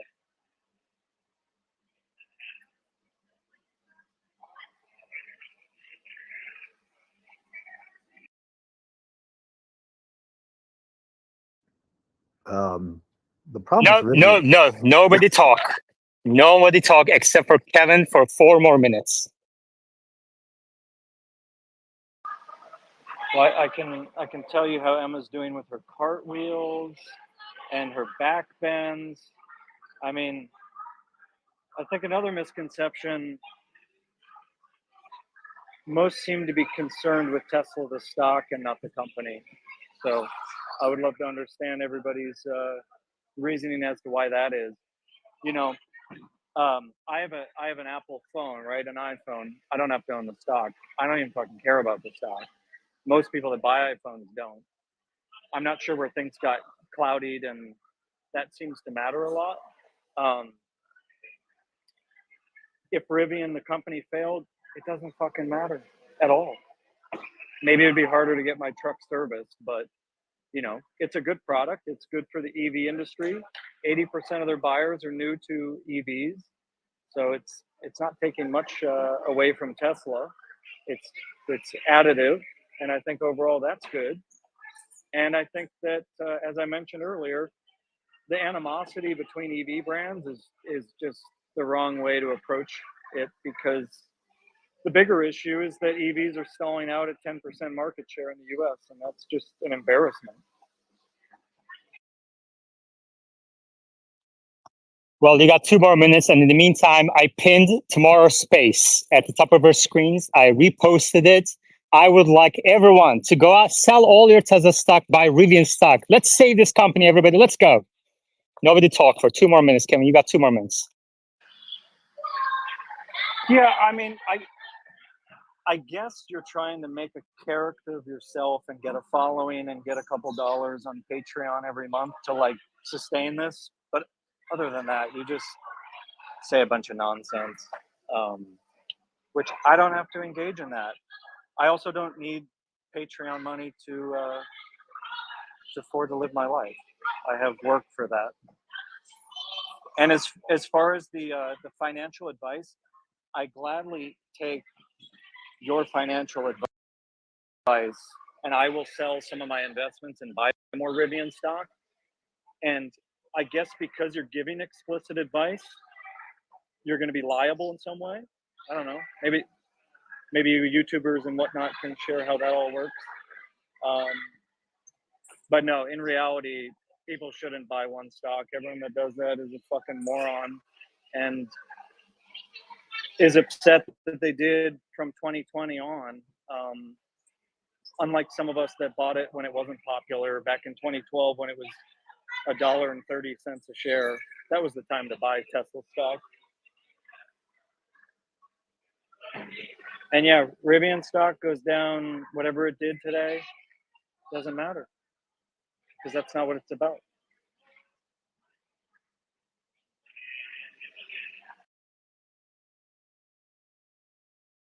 All right, great. 5 minutes of Kevin Mulnock, the best 5 minutes of the space history. You're welcome to come up anytime. I will make you co-host, and you can pitch Rivian products, Rivian stock, anytime you want, Kevin. This space, I will even change to Rivian Live, right as you talk from now on. But for now, your 5 minutes is up. Omar, go ahead. Yeah, I think I've seen a lot of this kind of attitude among some Rivian supporters recently. And I mean, this guy, Kevin, is actually what single-handedly made me stop liking Rivian. Because you see these kind of attitudes, like as Rivian has gotten into trouble, they've felt that they need to like lash out against Tesla in order to elevate themselves and to insult people. Like, he knows these details about you. He's like making fun of you for not having a Tesla. He's saying you can't afford a Rivian. He's saying he's going to like go after you for fraud, like making threats against you. Like, and oh, we're the Rivian guys, we're nice, and they're just like, what is this? Like, I used to follow him, and then I saw him just like tweeting, "Oh, I got FSD 12 on my car, but I'm not even gonna try it because I don't even care anymore. Must be because of all the departures on the autopilot team that it sucks so much." And I just realized this guy's a moron. I mean, sorry, I shouldn't say that, but he's obviously people who've tried 12 are like, this is incredible. And they're just shitting on Tesla, saying, "Oh, you guys only care about the stock, da da da," like putting people down to try and elevate Rivian. Look, we Tesla people are breathing life into Rivian. Who are these Rivian buyers? A lot of them are Tesla buyers. They got a Tesla in the garage because they like the Tesla ecosystem. That's why they went to Rivian. We opened up our supercharger network to you guys. The charging experience was terrible. We said, here, have the supercharger network. And we said, yeah, you can license FSD. You guys want FSD, you can have it. It's open to license. But RJ and the team haven't licensed it. And I was in touch with someone. Someone said, "Hey, I'm close to RJ. Let me get you in contact with him. Can you give him a ride with 12?" And I said, "Yeah, sure. I'd be happy to give RJ a ride." They didn't care. This was before V12 had been released. So I don't think the problem here is really with Elon. And frankly, if Rivian needs all the help they can get right now. I mean, look at the share price today going below $10. This is a company that is default dead. Okay. That doesn't mean that we don't like the products. The products are awesome, but this company's default dead. That is just the reality. And explaining it to people is not going against EVs. It's not hating the company. It's helping the investors who tune into this space and are here on X to understand what's going on with these companies. It's not out of hate. It's out of love. And a lot of people have lost their shirt based on the advice that Rivian's better than Tesla. Rivian's the next Tesla. Rivian will outperform Tesla. Buy this stock. And, people like Yaman have been right. And maybe I think this anger is a little bit misplaced. It's not his fault. It's not Tesla owners' fault. I mean, Tesla wants Rivian to succeed. We're giving them superchargers. We're giving them FSD. I mean, you could say the Cybertruck was a gift because it left this huge niche of people who want an electric pickup truck that looks conventional for them. And they've been trying to poach Tesla engineers and everything. Doesn't matter. They still got supercharger access. They still get NACS. So maybe the problem here isn't Tesla or Tesla customers. Maybe the problem is just Rivian itself. And what they need to do fundamentally is get down the cost of the vehicle to the point where they're not losing a boatload of money on every car they sell. And they only can do that themselves. So you can try and point the finger at Yaman, you can make fun of him, you can threaten him, you can make fun of other people, you can insult us, but it's not going to change the basic unit economics of the product. Well said. This reminds me of when I was in college. I had some tennis class, or I don't know, whatever class it was. And there was this guy who was studying meteorology. And he asked me what I was studying, and I said some engineering. And he said, "Engineering? Like, I'm the real scientist." What? And that's what I feel like these Rivian people are doing. They're very unconfident, self-defensive, and lashing out because they know structurally that the company is in trouble. And it's not about anyone in social media, on X or anywhere else, that's causing this to happen. You could say Tesla's partially contributing by being a better company and producing cars at a cheaper price, and that's not helping Rivian. And so they're taking it out on everyone else. The fact of the matter is, it's not about rooting for a company or not. Rivian, maybe they won't go bankrupt, but their shareholders are going to get diluted like crazy because they're going to need to raise a bunch of cash because their gross margins are still negative, their operating margins even more negative, and that's not going to just turn around like a flick of the wrist. So just bottom line, don't buy. Financial advice to me is I would wait to buy Rivian stock until you actually see them turn the corner, because there's a big risk of dilution. Omar? Another point he mentioned is this shouldn't be about the stock. It should be about the products. People buy iPhones. They don't care about Apple stock. Apple is the #1 retail stock in the world. When the iPhone came out, Apple shares were at $5. And as a child in elementary school, Apple was the first stock I bought. My 6th grade stock picking game, I bought Apple stock and won the competition. And then I bought some Apple stock in real life. And I've always been an Apple investor because I loved Apple products from a young age. Like, I just felt it in my heart and soul. I loved their products. And that turned out to be a really good predictor of their success. As the iPhone came out, I bought more shares. I made a killing on those shares. A lot of that money, some of it went into taking a position in Tesla. And I first took a position in Tesla when it was trading at $2 to $3 split adjusted. So invest in products you love. It's not a bad idea. You know, of course, look at the financials, understand things, but when you love something, it is actually kind of a good indication of future earnings generation ability. All right. Well, you got a taste of what tomorrow might be like tomorrow, 9 p.m. Eastern time. You say anything, I just say.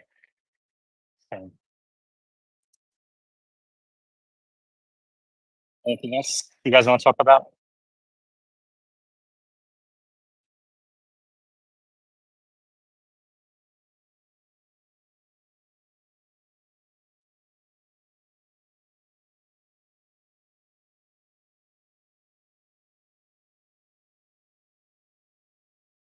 Oof. Well, imagine owning a Taycan and coming to this space. Jeez, who would be that idiot? Yeah. All right, machine. Let's talk about some Q1 earnings. Q1 earnings. Have you been digging a little deeper?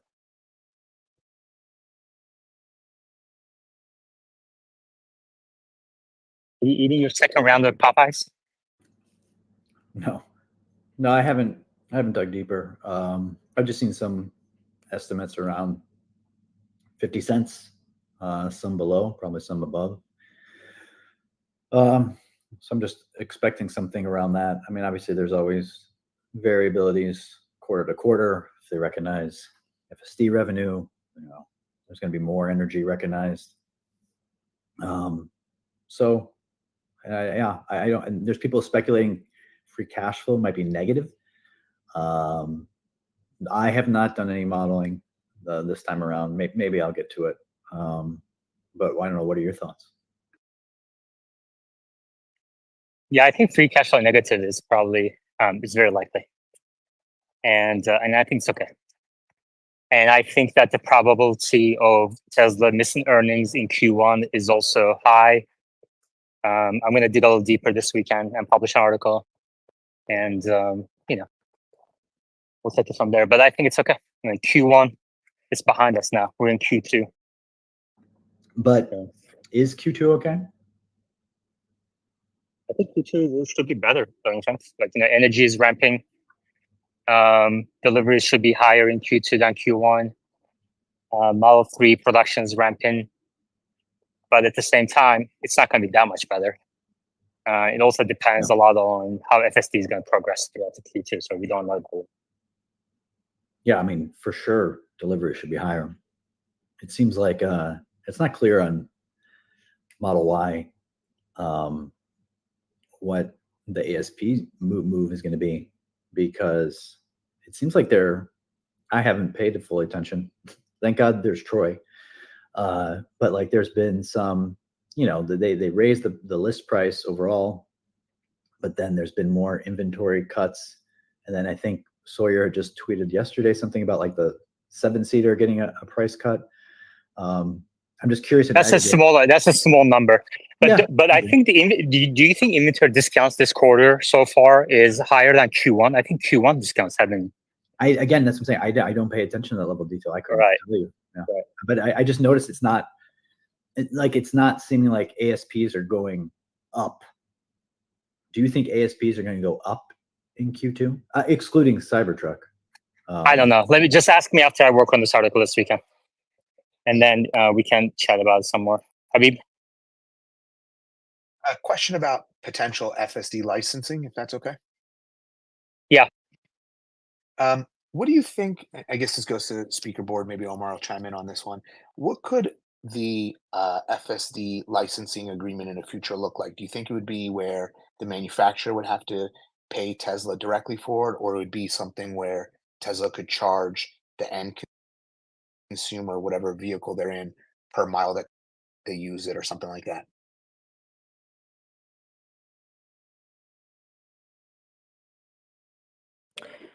What we need to do is give it away. Exactly. Give it away to Rivian. Just give it away to Rivian for 2 years, please. No, seriously though, I mean, our prime objective here is to maximize the value of this technology, right? So that's going to be the number of cars times the value of the software. So let's say we say a vehicle can generate $30,000 of gross profit a year.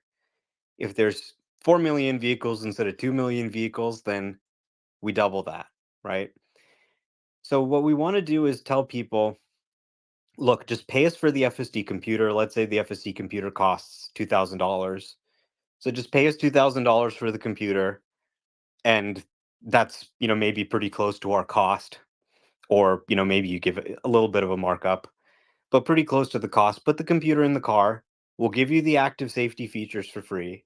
You'll get the software updates, and the user can purchase autopilot and FSD just like in a Tesla. So you can subscribe for $199 a month, or pay $12,000, or join the Robotaxi network and give 30% to 50% of your revenue.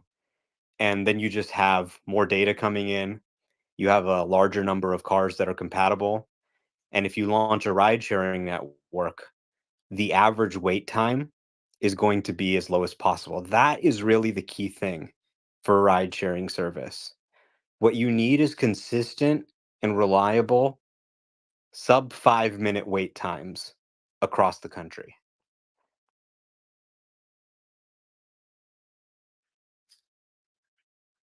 Hot news. Yeah, I wanted to go back to the inventory discounts. Specific in the US, they were as high as 15% in Q1. Can I ask you something? Yes. Are you posting some of these things for engagement, or do you actually believe that? I do believe practically all of it. I think that there are very big points. I guess like the fraud that I was posting about before, I don't believe anymore. Based off, obviously, people have debunked that, and obviously they have Good. kind of switched my view on that. So I don't believe any of that anymore. I think that there are relevant things to point to in the financials. So I look more on that, not on the fraud Okay, stuff. I think that was too much. And then a yes or no question. Yes. Do you believe that do you think we should try to stop climate change? Yes or no? Yes, of course. I was previously born. Yes. And then, do you think we should move as quickly as possible to solve autonomous driving? I think yes, of course. I think obviously it's a very tough task. Yes. Okay, go ahead. Yeah, I was just saying, obviously, in regards to the specific discounts, they went from 15% to 16%. So it's not a big change, but obviously they have been increasing it. And there have been, in Australia, they had a 8,500 AUD discount on the top model trim Model Y.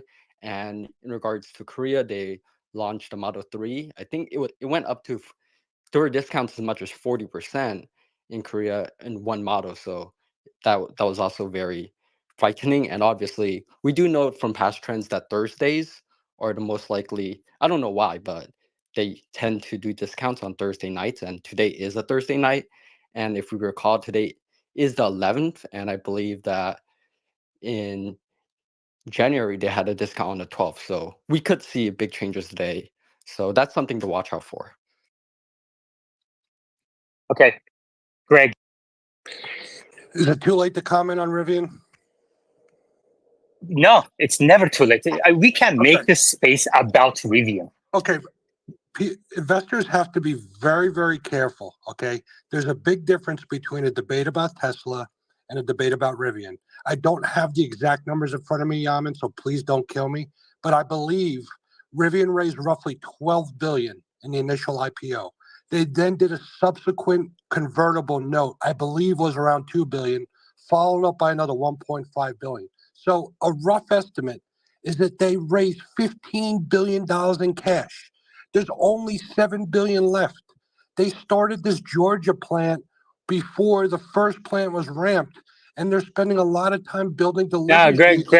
Greg, Yeah. sorry. The only way you can talk about Rivian is if you're going to promote the products or the stock. Otherwise, listen. No, seriously. I hear No, you, man. just only I- positive things from now on about Rivian. 100% positivity, Don't please. worry, don't worry, Yaman. I'm trying to help you scrape by with a Patreon membership. I know the other guy's very concerned about you, but you just got to be careful. 15 billion, they only have 7 left. They burned 8 billion in cash. It's going to zero unless they make it. No. One more point. Yeah, okay. One more point you have to be careful with. Rivian said, RJ Scarin said, they're going to be gross margin positive in the fourth quarter of this year. But that was on the original estimate of 70,000 deliveries at a higher ASP. Since he said that, they have lowered the ASPs and lowered the production estimate to 57,000. So they're going to have 20% less production with lower ASPs. But yet he's continuing his stance that they're going to be positive gross margin in the fourth quarter. Any investor that doesn't really question that, I mean, this is a thing that is going to get sucked in.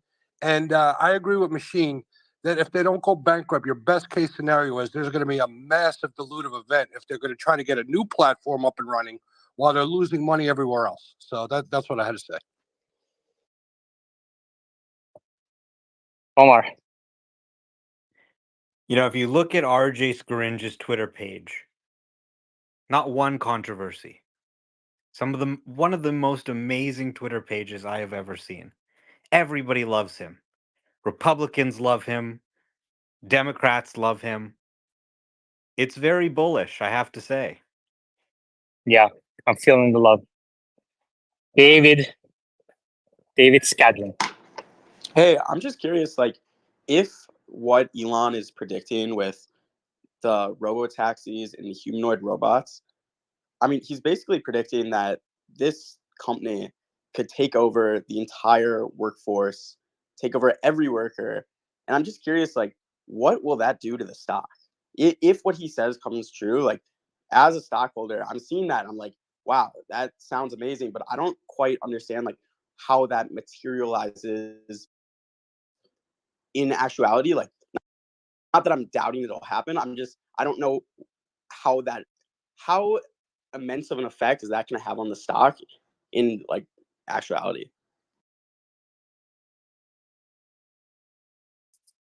We'll get back to In that, David.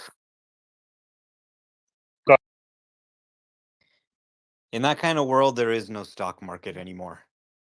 The economy as we know it is fundamentally beyond recognition. You'll see cities go up in a week. That kind of stuff. It's hard to predict what happens past this point, but it's not going to happen all at once. I mean, you can really look back to the Industrial Revolution and see more and more automation. I think it's accelerating, but it's not going to happen all overnight. You know, we're seeing them slowly start to handle things like cars. Then they'll be able to handle things like accounting. Eventually, they'll be able to do things like run corporations better than a human. So it won't happen all at once, but it's going to change life as we know it. I think that much is clear. Yeah, I agree. By the way, Homar's blog, I've been following you for years. You have great stuff. Really appreciate it. All right, thanks, David. Anthony. I was just going to mention about Bud News. Apologies, I don't know his name. New questions. New speakers are required to ask questions. What's your question? 10 words or fewer. Oh, it was okay. No, sorry then. Okay, Nick. Yeah, just the Rivian guy. Just to kind of not side with him, but to be fair, how much did? And this is a question. How much did Tesla raise total? You know, prior in their past 12 years or so.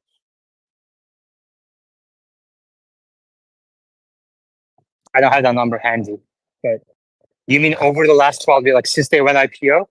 Yeah, since they IPO'd. And I mean, to be It's fair, gonna I be mean more. that's It's going to be more than Rivian, I think. About the same. Or maybe Greg has it. Let's just find it.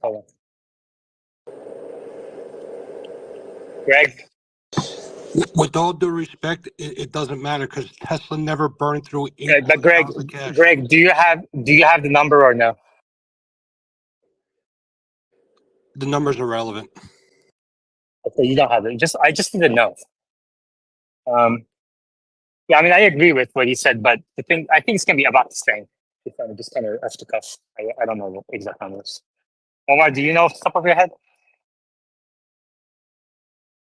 I believe it's around 20 billion. ChatGPT says 19.4 billion over 38 rounds. This includes their Yeah, initial public offering and subsequent rounds. yeah. There you go. There you go. But no, if you ask, like, I think the correct question, Nick, should be like a better way to ask that question would be, what's the amount that Tesla raised to ramp Model S and X, get it to profitable? Actually, if I That's like remember order. correctly, the accumulated deficit was around $25 billion before they turned So the corner. that's different. That's different. That's a different figure. But if you ask it the way that I just said, which is what's the amount Tesla raised to get Model S and X to profitability, which Rivian still is yet to, right? To get their R1 vehicles to profitability. That amount is going to be about order of magnitude less than what Rivian did. Also, Okay. I think there's also a little bit of a misunderstanding about gross profitability versus, net profitability or operational profitability. Tesla very, very rarely sold vehicles with a higher COGS than the selling price. Rivian is actually selling vehicles where the bill of materials is larger than the selling price. So they have to essentially cut content out of the vehicle in a way that doesn't upset customers, right? So one thing you could do is take out batteries and reduce the range, but of course that upsets customers. You could take out the little flashlights or the little speaker. That seems like an obvious one, but customers like those things. That's what makes a Rivian. So that's kind of the issue. Even though Tesla was losing money, they had a lot of operational expenses that were making the company negative overall, but they were still turning a gross profit even when they were net unprofitable.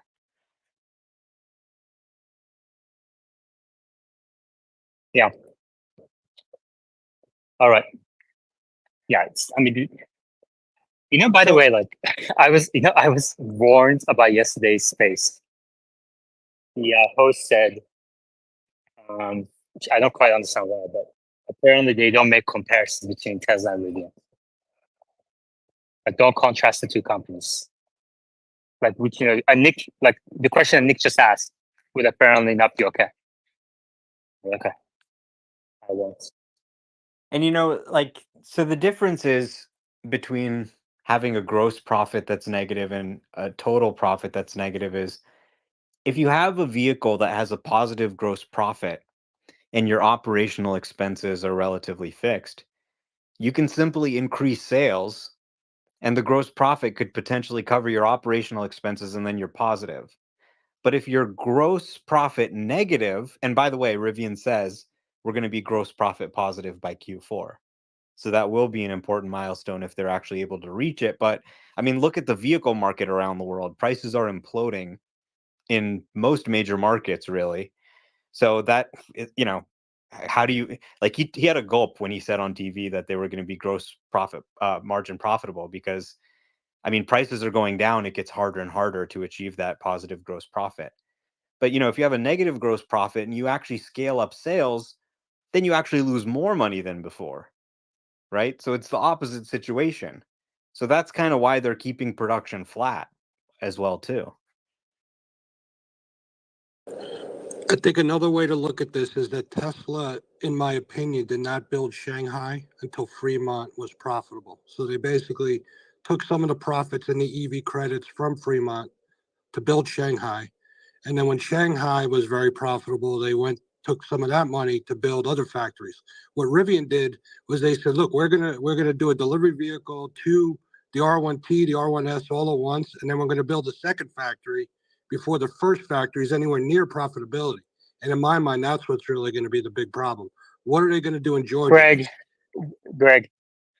Okay, so Tesla didn't take EV credits to build Shanghai. Okay. You're playing right into the false rhetoric that Tesla needed EV credits. This is false. They raised some low rate financing from China, about $500 million, and then maybe some tax incentives from China, whatever, and that's about it. They did not need EV credits to build Shanghai factory. This is false. And the second factory that Rivian announced is not going to be the reason why they go under, because they haven't started building it. They're not going to start building it. They said they're going to move that R2 production to their current factory. So again, that's also false. They don't have any capital expenditures yet for Georgia with all the planning and stuff that they've done. That they haven't laid out any money. Right. So the capex of these factories is mostly in the equipment, not putting up walls, okay, or the land prep or whatever. It's like I would guess like 70-80% of the capex comes after the walls are up and the roof is in. And further, they even said they're not going to put the walls up. They said in the last recently, they said they're canceling their second factory and they're going to bring R2 production into their current existing facility. So either of those things just kind of proves your point and wrong. So it's okay. We have a new speaker trying to come up, but there's a issue going on. Craig Longo, cancel the request. I'll invite you up. That seems to work for some reason.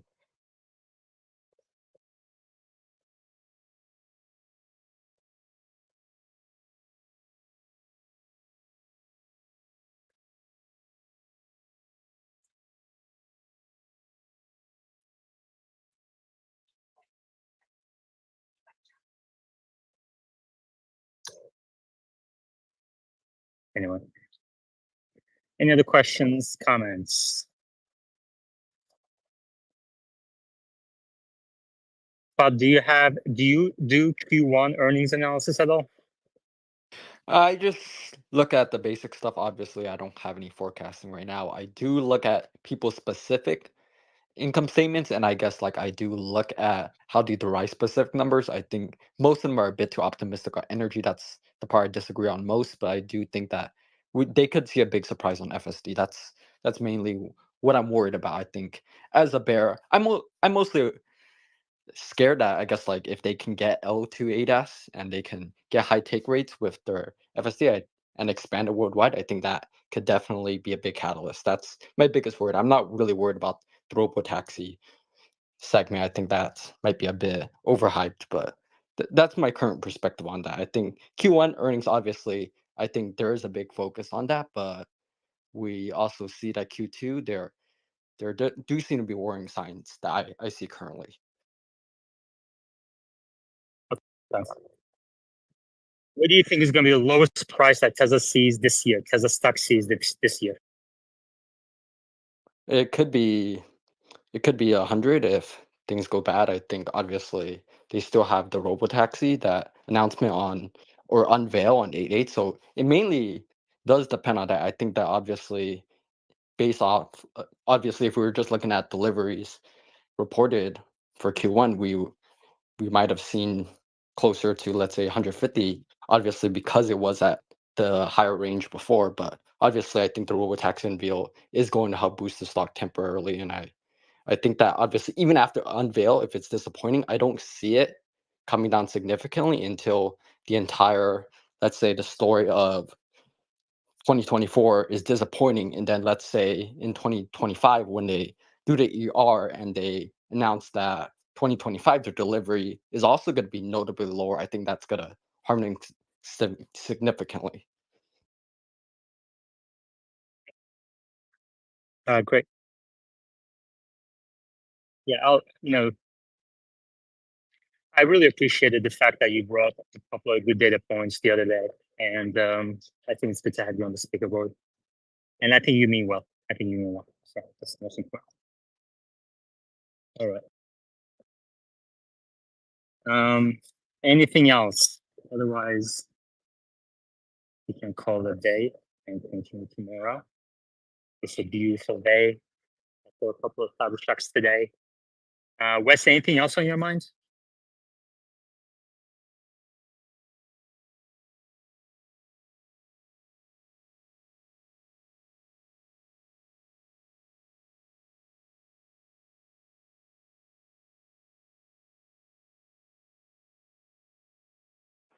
Hey, can you hear me?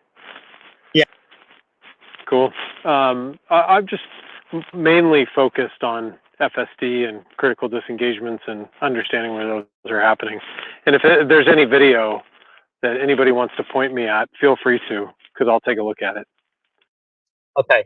If anybody sees critical disengagements, any videos of critical disengagements, preferably showing both the, that the FSD is engaged, so the screen, and, someone's hands and feet, so they're not pushing accelerators or whatever. I mean, not that I'm saying, people do that, but it's better if you can confirm that they're not doing that. And that, Wes is very data oriented. So any videos for Wes, you can follow him, Tesla Trip, and send it to him. Wes used to work at Tesla and other Elon companies as well. So extremely good resource. All right. On that note, this space is sponsored by my patrons. The link is at the top of your screens, and I will talk to you next time.